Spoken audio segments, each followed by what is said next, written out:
J'en ai tellement rêvé de cette école, tellement rêvé d'avoir une vraie maison de la danse pour les enfants, que je n'arrive pas à y croire. Et pourtant, nous y sommes. Incroyablement super.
Je n'avais pas d'envie vraiment de m'occuper d'une école, c'était pas du tout dans ma mentalité fondamentalement. La direction, toutes les choses artistiques m'attiraient, mais la direction, la responsabilité, la direction des autres, ça me tentait pas énormément. Et puis au cours des années et des voyages que j'ai continué à faire en tant que danseuse, ayant cette responsabilité, je suis allée visiter toutes les écoles. J'ai donc été en Russie, j'ai donc été en Angleterre, j'ai donc été aux États-Unis, j'ai été au Danemark, j'ai été partout, j'ai regardé tout ce qui se faisait. Et avec effroi, j'ai constaté que notre école, qui était la meilleure du monde il y a 100 ans, était restée il y a 100 ans. Et qu'on n'avait absolument pas évolué, qu'on n'avait pas ouvert l'école, qu'on n'avait pas changé la façon d'enseigner, qu'on n'avait pas changé la discipline. Rien à voir avec les qualités des professeurs, mais avec l'idée de l'enseignement approprié aux années de 70. Parce que c'était ça, c'était en 72 où j'ai pris l'école. Donc, si vous voulez, là, ça m'a intéressée parce qu'il y avait tout à faire. Juin 87. Les enfants de la danse vivent leur dernière classe à l'opéra. 8 heures. Rendez-vous dans la cour.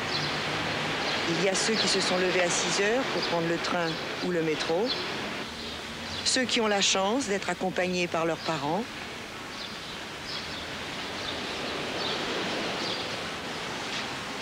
Les très rares qui habitent à côté.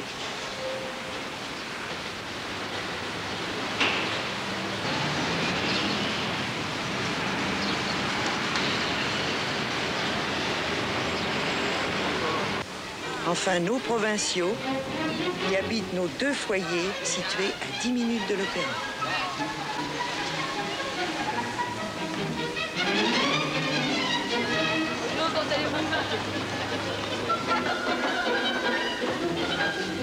11h15.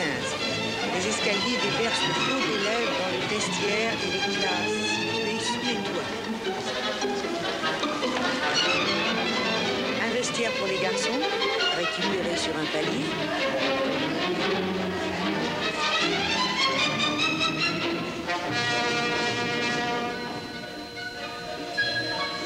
Deux pour les filles, qui sont plus nombreuses.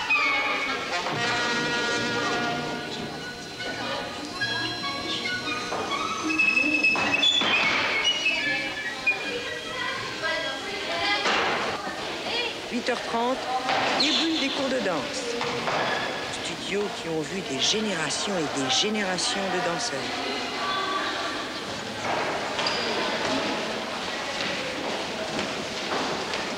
Bonjour, mademoiselle Moreau.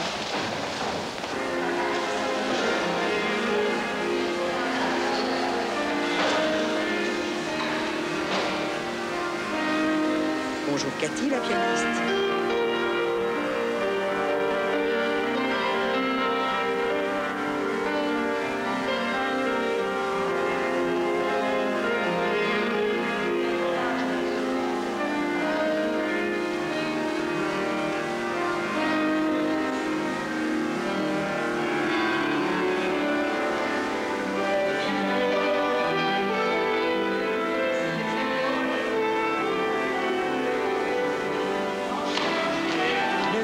Arrivée des stagiaires. Pendant 3 mois, ils vont travailler tous les jours en vue de l'examen qui sanctionnera leur entrée dans l'école. 2 et 3, 4, 5, 6 et 7 et 1 et 2 et 3 et 4 et 6. Encore un studio récupéré sur un palier. Les salles, 14 secondes.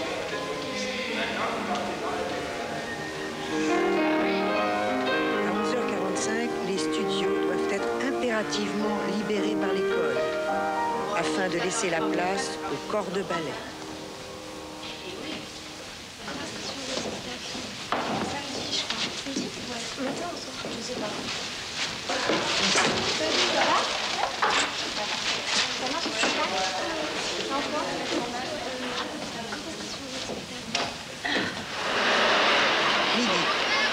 Sortie de l'opéra. 20 minutes de marche à pied pour se rendre au collège rue de Surède ou au lycée Racine pour les élèves de seconde, première et terminale.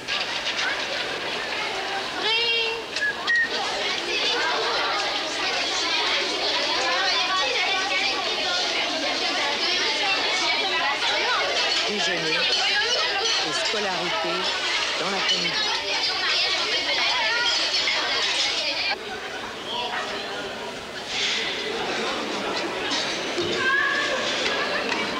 Quelle impression laisse le texte? Mélancolie, oui, certainement.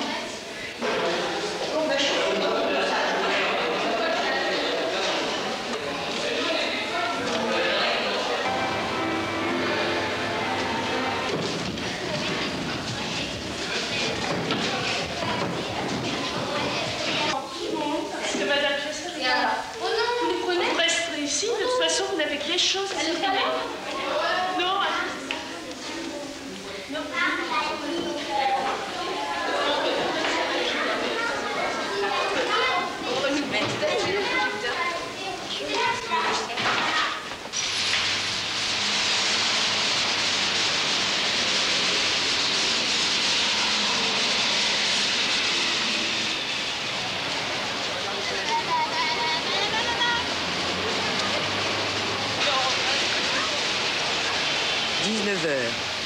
Dîner des pensionnaires à la cantine.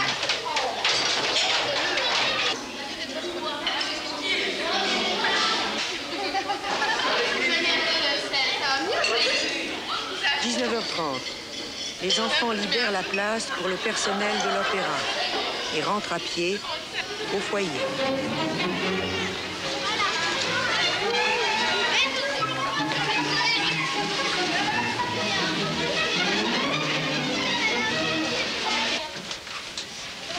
C'est notre chambre. Voici notre chambre. Moi, je dors ici. On est très bien. Oh non!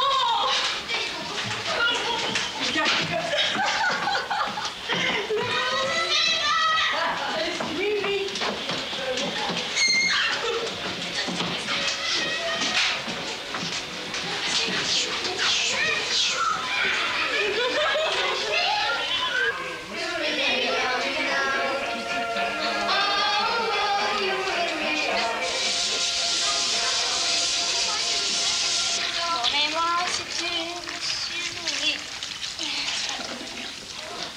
Et que font ces enfants pour s'amuser? Ils dansent.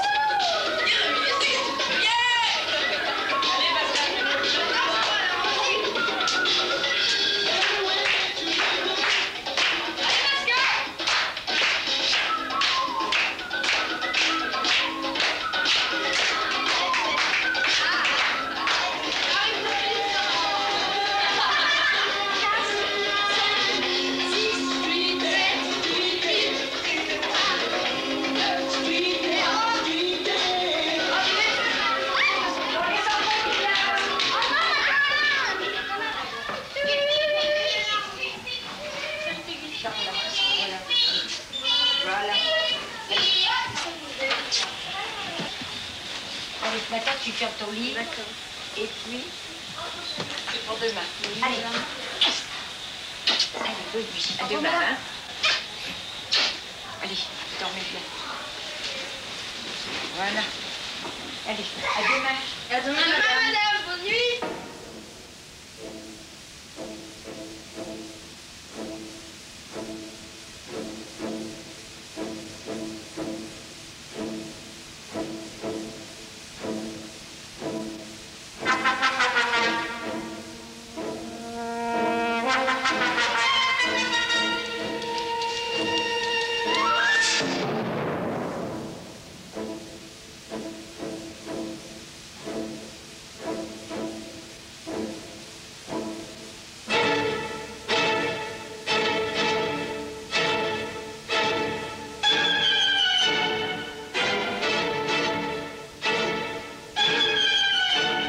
Quand je suis rentrée dans l'école, il n'y avait que les enfants de Paris qui avaient droit à obtenir une entrée dans l'école, pour la bonne raison qu'il n'y avait pas d'internat, qu'il n'y avait pas de foyer, qu'il n'y avait pas d'accueil.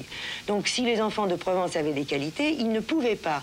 Je me suis rendu compte très vite que nous restions dans un cercle très fermé et que si nous voulions avoir des éléments et trouver des talents, il fallait ouvrir. Donc la seule possibilité pour ouvrir, c'était d'obtenir un internat. Donc j'ai obtenu un appartement d'abord où j'ai pu loger et faire venir les enfants de province et une gouvernante, puis un deuxième appartement avec une deuxième gouvernante. On en est arrivé à accueillir à peu près 40 à 50% des élèves de l'école qui venaient de province. C'est pourquoi, au bout de 5 ans, les 2 foyers étant pleins, j'ai dit il faut trouver une solution. Ou bien on fait ce qui se fait dans le monde entier, on nous donne une école, on nous fait un building où on pourra mettre les studios de danse, la scolarité et l'internat, de façon à ce que les enfants aient une vie correcte, qu'ils puissent se consacrer au travail et non plus courir dans tout Paris pour travailler, ou bien on ne progresse plus, ou bien on va de l'avant, ou on va régresser, parce qu'il va arriver un moment où on va bouchonner et on n'ira pas plus loin. Or, bon, c'était la question que j'ai posée au gouvernement, et je crois que ça a pris du temps, ça a pris 10 ans, mais ça a fait son chemin.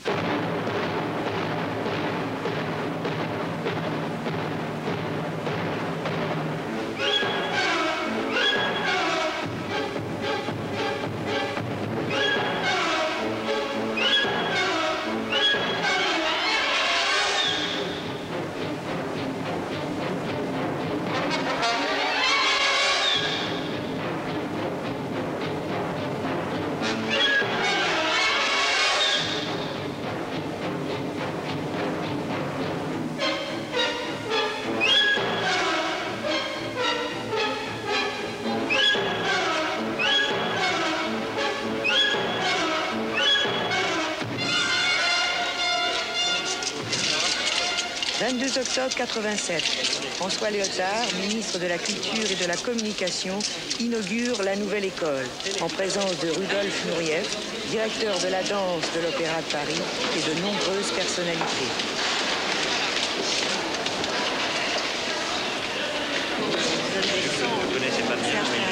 Studio, là, 4 à 5 heures de cours par an.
Il y a un truc qu'il faudra dire aux jeunes, pas maintenant, tu vois, pour l'école. Moi, je ne l'ai pas vu, l'école. Mais tout le monde m'en parle comme d'un miracle. Enfin, tu vois, je crois que c'est beau, c'est fonctionnel, c'est bien conçu, voilà. C'est bien.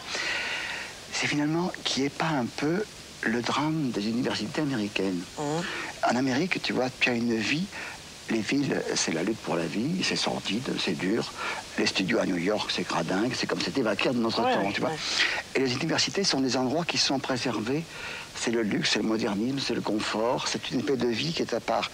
Et pour pas qu'ils sortent de là, pas armés pour la bagarre, tu vois.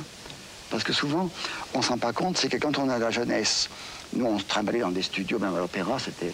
C'est toujours aussi sale. Mais tu as raison, oui, parce que l'autre jour, je me suis rendu compte, genre, et encore cet après-midi, j'étais à l'opéra, et je me suis dit, bon, les gosses vont avoir un choc. Ceux qui vont avoir été élevés chez nous, tu vois, depuis l'âge de 9 ans, qui vont rentrer dans ce théâtre, qui a pourtant cette odeur, qui a cette passion, qui a cette vie, mais finalement, ils auront été éduqués ailleurs. Il faut donc, remarque, on fait quand même des spectacles, on les va...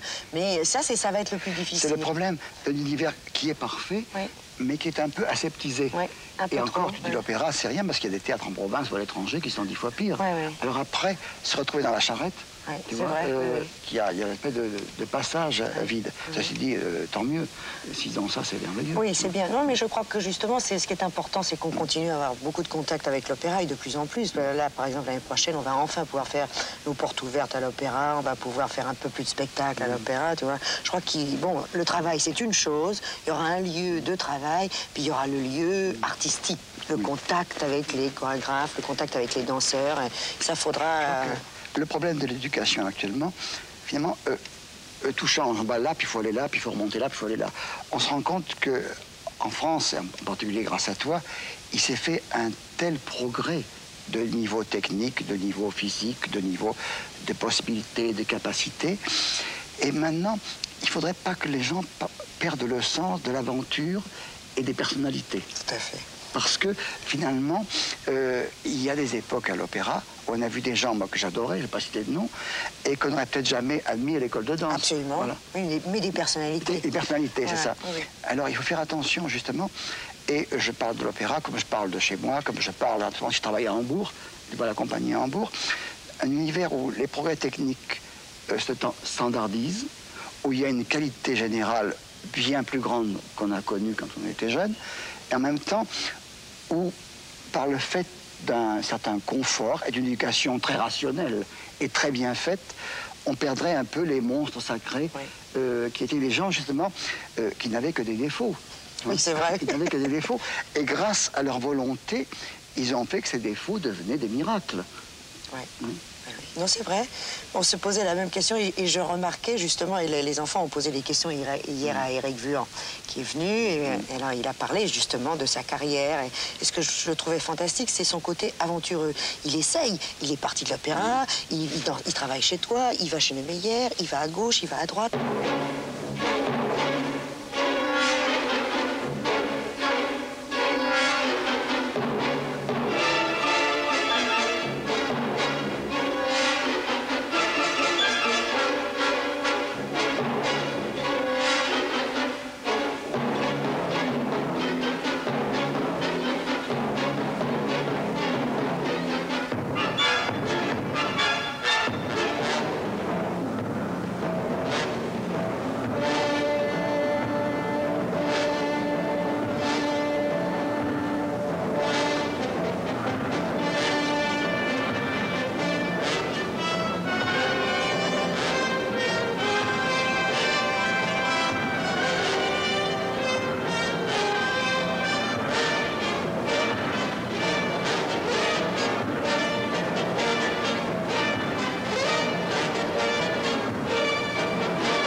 Le grand problème de l'éducation, c'est le mélange de discipline et de liberté.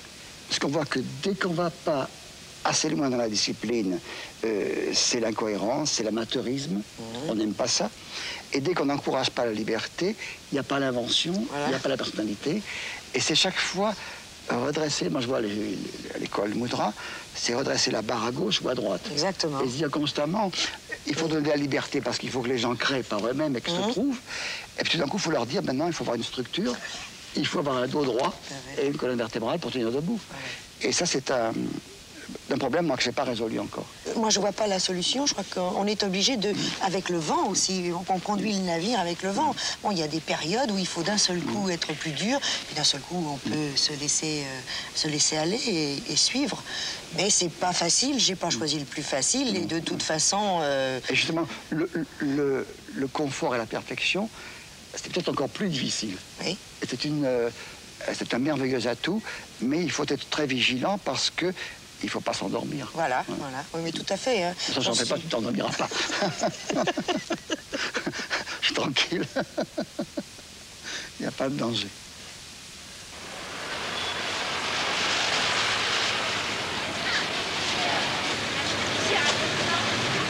À l'Opéra Comique, nous présentons le spectacle annuel de l'école.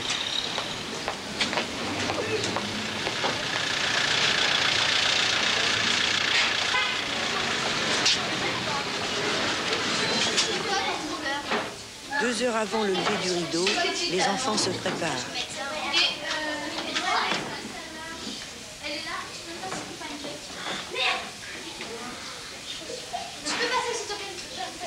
Il y a un sandwich? Oui, ça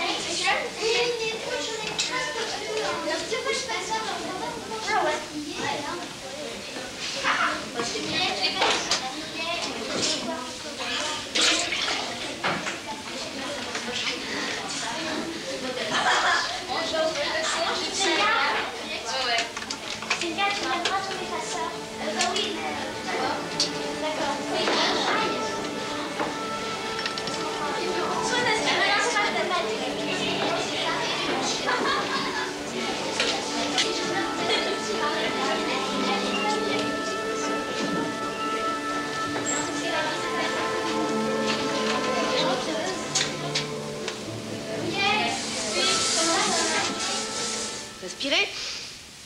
1 et 2. Avant le spectacle, et l'échauffement 3, est aussi et indispensable. 4, et 5, le ventre et les pieds. 6, et 7 jolis doigts, là. Et 5e. Bien calme, mes enfants, vous allez avoir un spectacle, hein.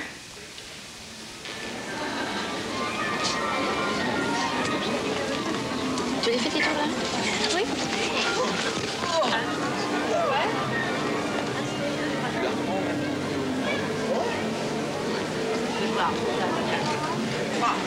La tête.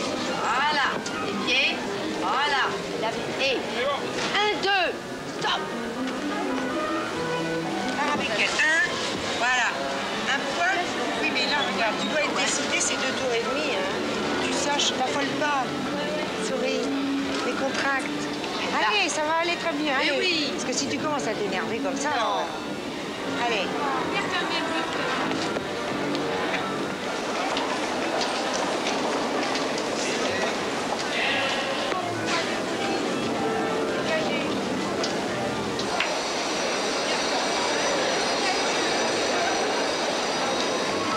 En place, on y va.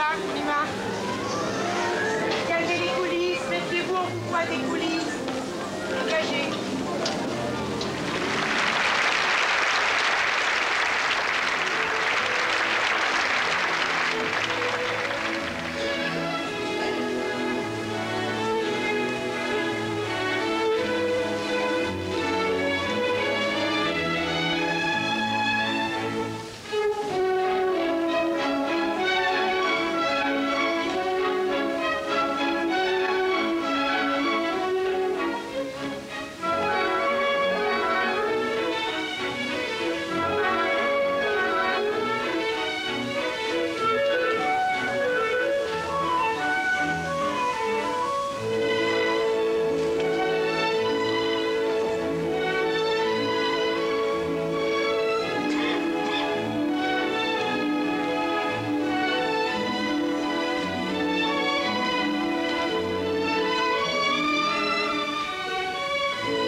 Roland Petit a très envie de créer un ballet pour les enfants. Comme ça, des glissades en étant Ici, c'est la rencontre avec Emmanuel. En glissant comme ça, voilà. Alors, au lieu de faire la glissade classique qui consiste à faire glissade en sautant un peu, on saute pas du tout et on met le pied plus loin encore qu'où il devrait être. Et au lieu de faire 1, 2, tu fais là et tu vas plus loin encore avec ton pied. Vas-y. Voilà. Essaie d'aller un peu plus loin avec le pied droit. Voilà. Attends, je t'ai retenu au lieu de te tirer. Attends, recule un peu. Vas-y. Voilà. C'est très bien. Alors, après ça, on fait quoi?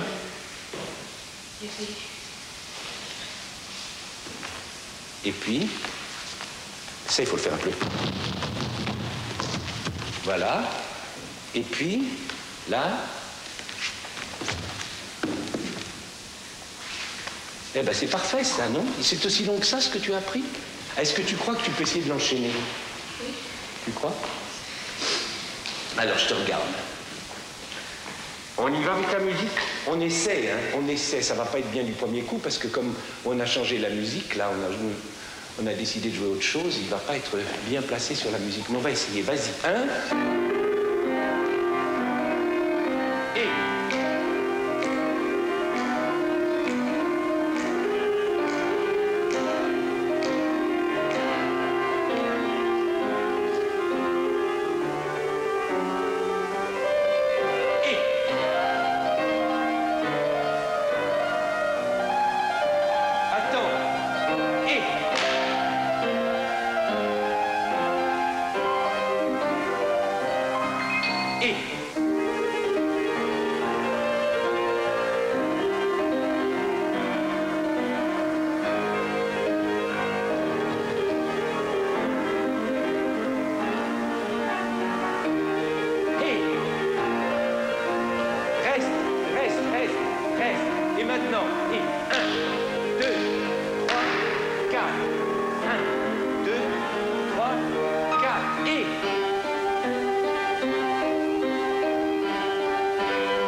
C'était presque bien. C'était presque bien. Tu transpires pas, toi, non? T'as de la chance. C'est toi qui danses et c'est moi qui transpire. Alors, raconte-moi, Roland, la création. Quel est le point de départ qui va te donner l'idée d'un ballet? Ou est-ce le danseur? Est-ce la musique? Est-ce le sujet? Le danseur, c'est l'instrument du chorégraphe, c'est son Stradivarius, enfin, je dirais. C'est l'inspirateur aussi, souvent. L'inspirateur, parce qu'il y a le danseur avec lequel tu fais un ballet et qui est le danseur du chorégraphe, c'est-à-dire ça, c'est ton vêtement propre, c'est toi, c'est ton double. Alors là, tu règles et c'est comme si tu réglais sur toi. Là, c'est idéal pour le chorégraphe, c'est-à-dire vraiment, c'est un autre corps, mais c'est le tien. Ça, c'est idéal. Et puis, il y a tous les danseurs avec lesquels tu n'as pas très envie de travailler, avec lesquels tu travailles quelquefois parce que tu vas dans un opéra monter un ballet, on te dit Madame Intel, il n'y a personne d'autre, tu le fais, tu dis bon, elle danse bien, elle a de la technique, et puis bon, très bien. Et puis alors il y a le phénomène. Alors ça, le danseur phénomène, c'est-à-dire celui qui fait la chorégraphie avec toi, c'est-à-dire tu n'es pas seul, tu es devant un monstre sacré qui a une personnalité tellement forte qui t'impose en même temps lui. L'inspiration vient de lui aussi. Alors tu fais le ballet à deux.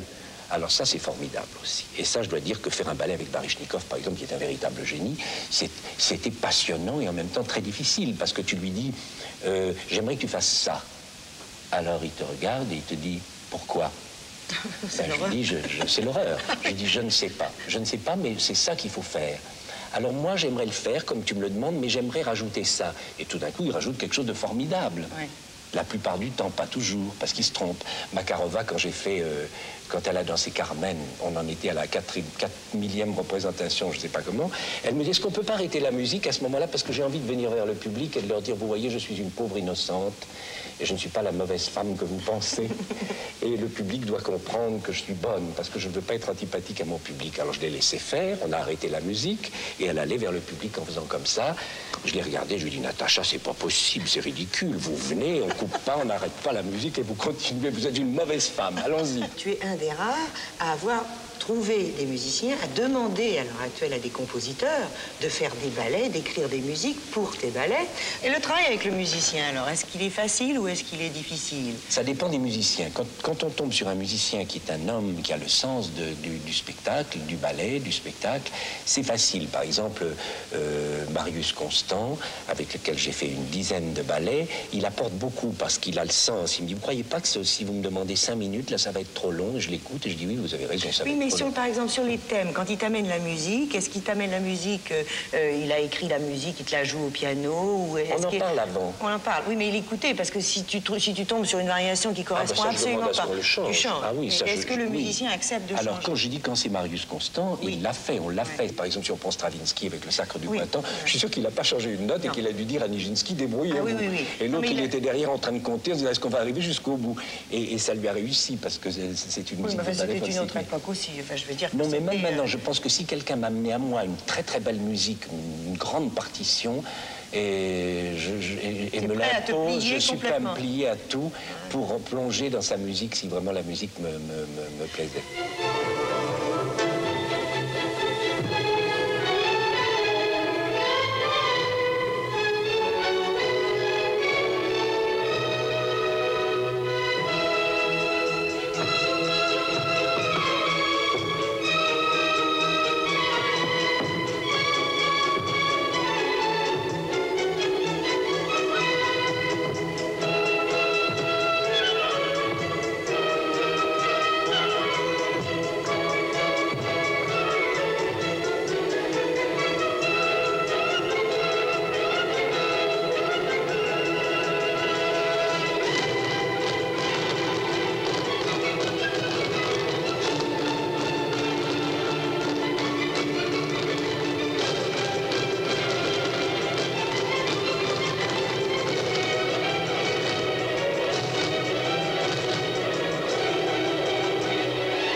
Aujourd'hui, alors, disons que j'ai des gosses ici, j'ai des jeunes là qui ont envie de faire de la chorégraphie, qui ont quelques idées comme ça. Quel chemin je peux leur donner? Comment est-ce que je peux les aider? Je crois que la chose la plus importante, c'est la curiosité. Je crois que l'ouverture d'esprit. Complètement, être curieux. Moi, je sais que je ne peux parler de ça que par rapport à ma propre expérience et je dois dire que j'étais un enfant très très très curieux et je pense que c'est ça qui m'a aidé, c'est la curiosité et l'envie de faire, de regarder, d'écouter, de voir et de faire moi-même et de créer quelque chose comme un potier qui avec les mains qui crée quelque chose. Bon, donc ma mission c'est d'éveiller leur Absolument. Éveiller leur curiosité s'ils ont pas. Mais je trouve que dans ce domaine-là, ça devient important parce qu'il faut que la France ait aussi une production maintenant. On a tout pour ça, non? Ouais, j'espère. On a tout pour ça. Il y a cette école, il y en aura, j'espère, d'autres. Et puis la danse prend de plus en plus d'ampleur et c'est vraiment l'art de la fin de ce siècle, comme l'opéra était celui du siècle dernier. Et il est évident qu'on a des ballets, on n'a plus d'opéra, mais on a des ballets, parce qu'on ne fait plus d'opéra. Maintenant, il y a beaucoup, beaucoup de ballets, il y en a des bons, il y en a des moins bons. Et il est évident qu'il faut éveiller l'esprit de tous ces enfants, et ça, je suis sûr que tu le fais. Aujourd'hui, à côté d'un parc magnifique, notre nouvelle école regroupe 3 pôles. L'hébergement, l'enseignement général, et bien sûr les spacieux studios de danse que dessert le grand escalier central.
téléphone, c'est pour vendredi le train. Donc ça va couper, maman, hein, ça va couper. D'accord, au revoir, maman. Gros bisous.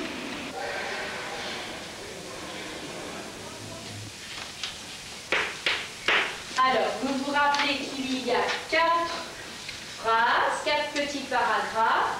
Vous pouvez mettre la 2, 3, 4 si vous voulez. Vous passez une ligne entre chaque pour ne pas les mélanger. Et vous pouvez aussi souligner à chaque fois les diagonales du... Vous soulignez, ça fait comme un petit titre.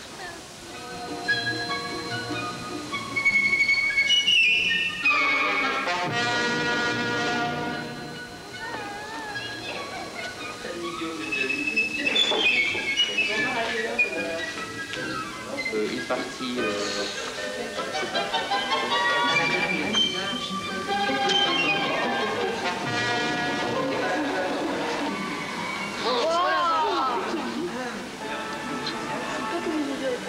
J'adore le patinage. C'est des champions. Christelle!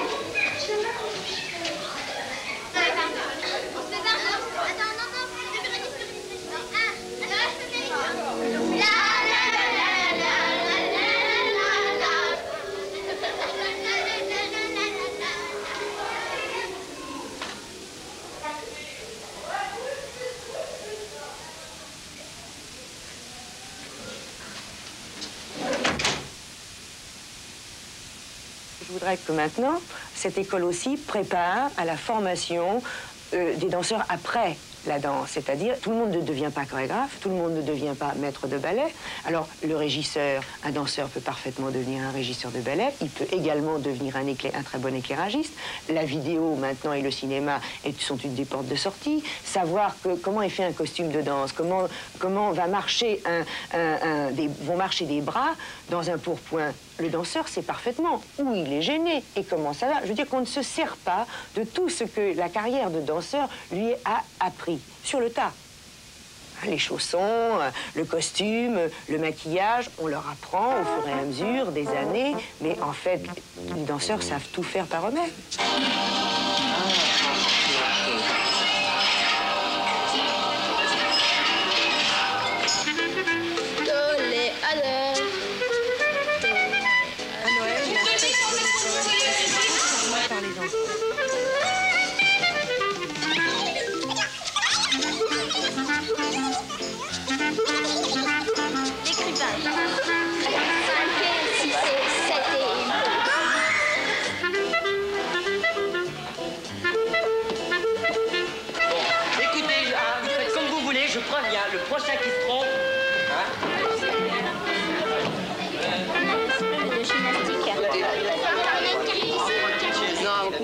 Alors qui est-ce qui vous a dit de sortir par les escaliers? C'est moi. Bon, eh ben non. Allez, on y va. Elle panique. On y va. Ghislaine. Le rideau sera fermé. Bonjour et merci mesdames et messieurs d'être venus aussi nombreux à ce grand show. C'est bon là? Ça peut aller?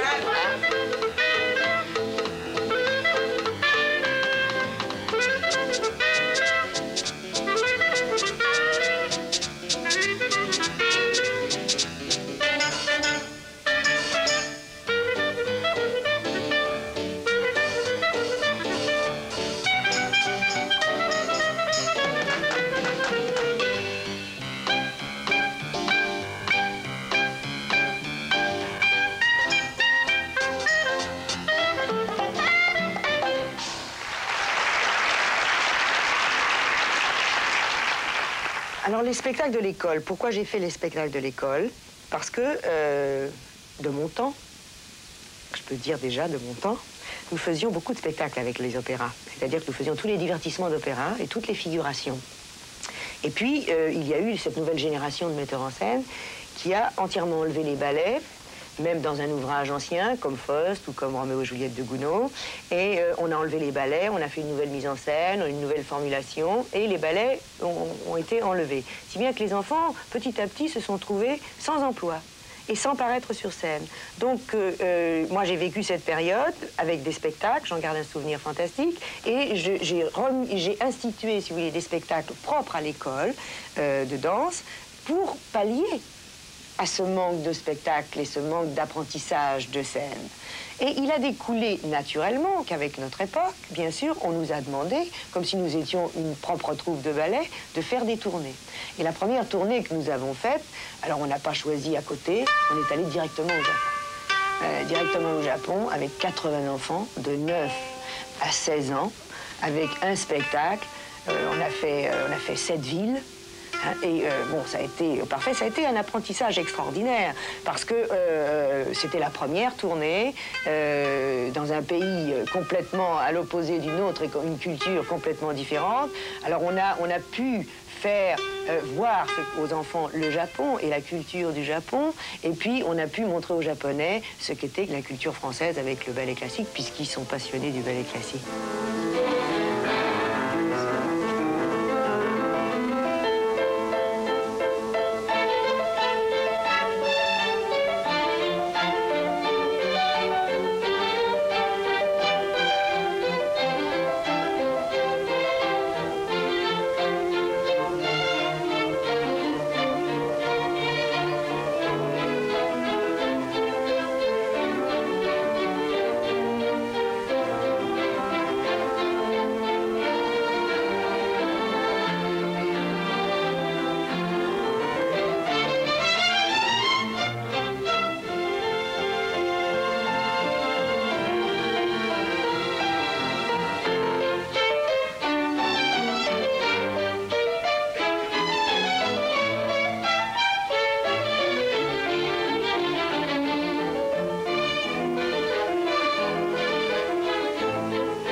Ici, tous les élèves sont internes.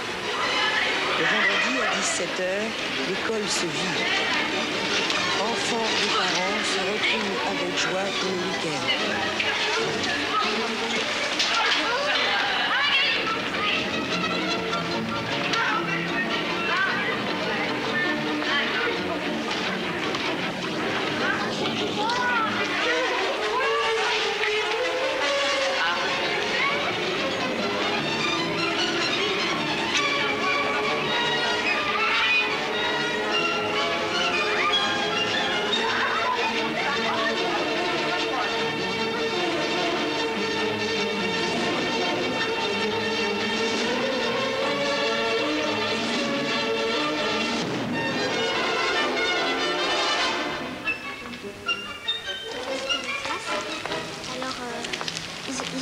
des chaussons, ils ont pris une enquête dedans et puis comme ça...